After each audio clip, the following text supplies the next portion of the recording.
Hi, my name is Pawel Widuto and you're watching Ask the Trainer episode 7.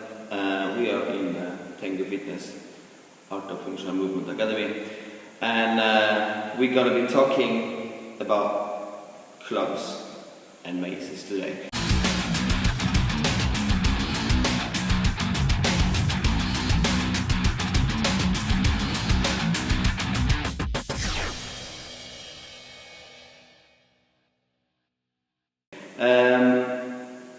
Anthony Laporta Jr. has sent me the question, and I'm going to read it as it is.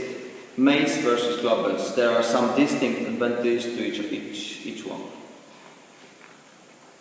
That's the question. Let me rephrase your question, Anthony, since there is a lot of verses in this world, and I would rather focus on how these two tools complement each other than how they go against each other.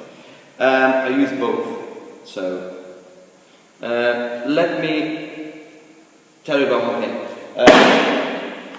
Let's say that you bought yourself a compound bow, like a modern, beautiful hunting bow, and you're really good at shooting it.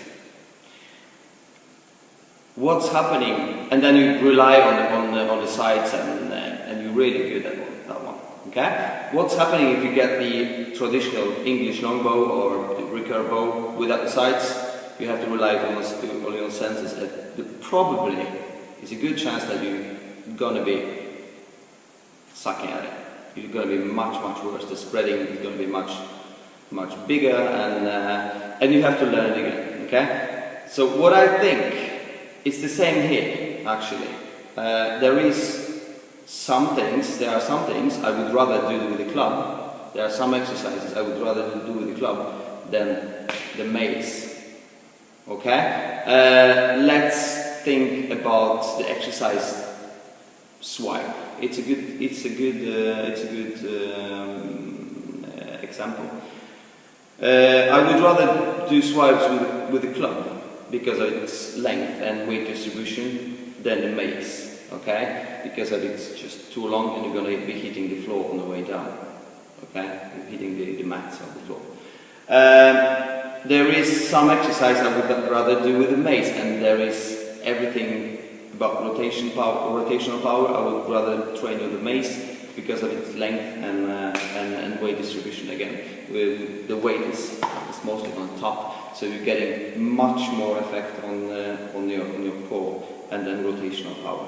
Okay, but there is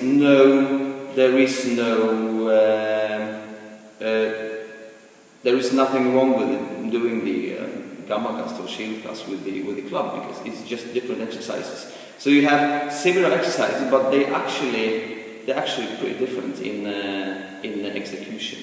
Okay, 360 with a mace. I love this exercise because it's so fluent, and you can just put yourself up there in a couple of minutes and swing a mace. And yes, I would rather do, if I train rotational power, I would rather use a mace than a club. But when I do my swipes, I always use a club. Okay. The same with the arm cast movement. I rather use a club than a mace because of its length. That's why probably I designed something I call bulava. It's a short mace, so I can do my swipes and arm casts with it as well. Okay. Where is this complementing? I've noticed that when I use a mace, even it's the same weight, it's 10 kilos, and that's 10 kilos here as well. I'm getting much better at shield cast with the bruiser, for instance, when I train with the mace. Okay, so you're getting lots of rotational power gain with the use of mace, and then again you can apply it to the club, and that's the reason they complement each other. That's how I see it, at least. Okay, so think about it a little bit, and we're trying also to show that there is no good thing and bad thing, that how you use it. So focus on movement quality instead of focusing on the tool. Okay, tool is just a thing you buy and you sell. Okay, and movement is yours and only yours. Okay, I hope it kind of gave you the food for thoughts, and you can think about it and see what you think. Okay. Again, Pawel Widuto, Art of Functional Movement Academy in Norway. That was the number 7. That was the episode number 7. Hope you enjoyed it. Again, subscribe to our channel if you like it. Subscribe to my newsletter on tangofitness.com, and see you again in 1 week. Thank you.